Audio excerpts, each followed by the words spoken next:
Hello friends, and welcome back to the Prince Armory Academy. I've partnered with Eon Laser USA to make a bunch of great laser related content, and in this video I'd like to touch on my absolute favorite use for a laser cutter, and that's making buckle straps and retaining straps. I'll be cutting a couple of examples from my Berserker Armor that's currently in progress, and I'll be sharing a few tips as well. Out of all the things you can use a laser for, why is this my favorite use? Well, I've been making head-to-toe suits of armor for around 20 years now, and I honestly never get tired of it. But there are in fact some tasks that can take a little bit of the wind out of my sails, such as the tedious and repetitive process of making buckles and retaining straps. This is why one of my earliest major investments was a laser cutter. Not only did it save me countless hours of making tedious buckles, I could also design them to be far more interesting so that they also added to the artistry of the projects. I can design them to be as elaborate as I want, just once, and have the laser spit them out infinitely. And thanks to the digital workflow, it's also possible to easily adjust the sizes of the buckles. I'm using the Nova 16, which features a massive bed size, and this one is equipped with a 130 watt CO2 tube. And what you're seeing here is me cutting out some straps for our currently in progress Berserker suit. We're working on the legs at the moment, and we'll need straps for the breastplate next, so I figured I would just cut out a whole heap of buckle straps at various sizes. We have 1/2 inch, 5/8, 3/4, and 1 inch straps here.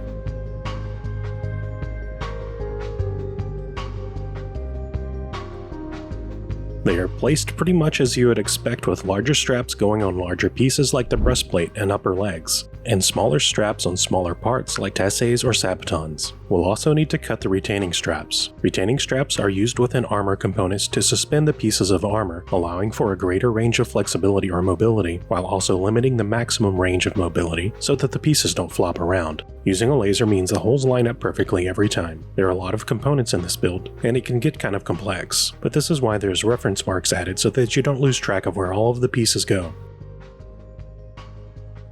The laser files are split up into layers based on the layer color. It will cut in the order you set it to from top to bottom.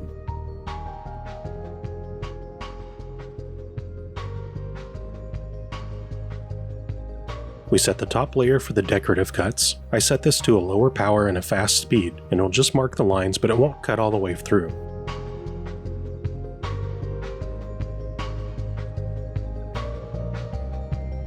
Then the next layer is to cut out all the holes. If you were to cut the external lines first, sometimes the material will curl or move a little. Doing it this way means there's no chance of misalignment. And then we'll cut the external perimeter lines last.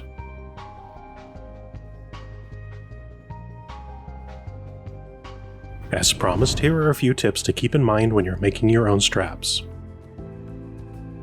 How thick should leather be for straps? I like to use medium weight leather, roughly in the 5 to 8 ounce range for buckle straps.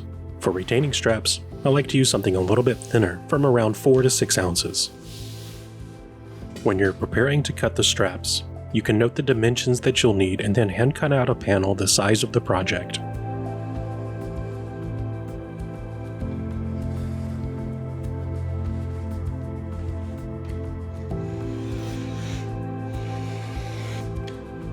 Alternatively, if you have a large enough bed size in your laser, you can just lay a rough cut of leather, and then in Lightburn outline a rectangle around your parts, leaving a small margin. Turn off the output of your other layers, and then pre-cut your panel.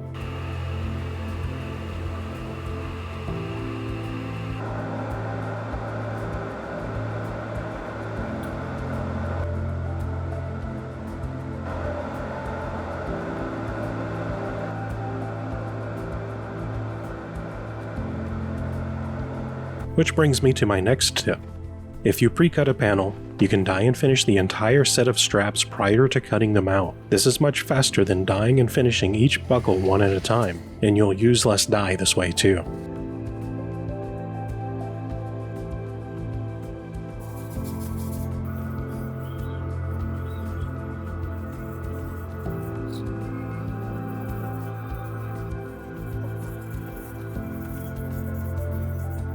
When finishing straps, I generally suggest not to use an acrylic finish.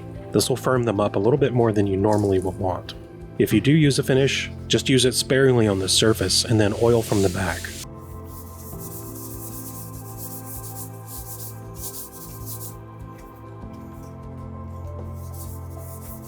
Oil your buckles. Leather is a natural product that can dry out or become brittle over time. You can use something like Neat's Foot Oil or other leather products on the straps to keep them hydrated and supple longer. I applied Neat's Foot Oil to these straps off camera. You don't have to use vegetable tan leather for straps. You can also use pre-dyed leather and save some processing steps, but I would avoid most chrome tan leathers for straps. There are some exceptions, but these will be too stretchy in most applications. Test your work. If you design your own straps, always cut out a small test sample first and double check for fit and function. Always cut a few extras. It's pretty common that when cutting dozens or even hundreds of small parts, that a few will grow legs and run off somewhere, or maybe the material will have a blemish, or maybe you'll even decide that you want more straps later on. If you want to learn about making your own buckle straps, I've already got a whole video to get you started. Check out our free beginner's guide at the Prince Armory Academy. If you want to skip the effort and get a whole bunch of buckle patterns that you can cut with your own laser absolutely free, just check the links below and go grab it at our academy. If you've ever considered adding a laser cutter to your shop, or even upgrading to something bigger and better, I would encourage you to look at the Aeon Laser lineup of machines from big to small. They also have their new flagship Redline series, which is leading the industry. Stay tuned and please subscribe for more tips and tricks for laser operation and for armor crafting content. The next Berserker Armor builds are coming up shortly. See you in the next one.